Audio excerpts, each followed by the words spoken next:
నోటి మాటతో సృష్టిని తన చేతులతో ఈ మనిషిని చేసిన దేవుడు దీనుడై పవలించెను పశువుల పాకలో.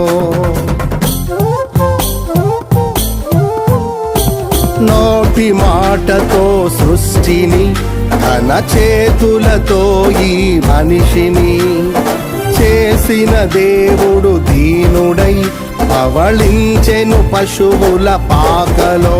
నీ చరిత్రను మార్చు దేవుడు తన మహిమనే నీకిచ్చెను. యూదా ప్రధానులందరిలో నీవు అల్పమైన దానవు కావు. యూదా ప్రధానులందరిలో నీవు అల్పమైన దానవు కావు. స్తుతియో మహిమ ప్రభావము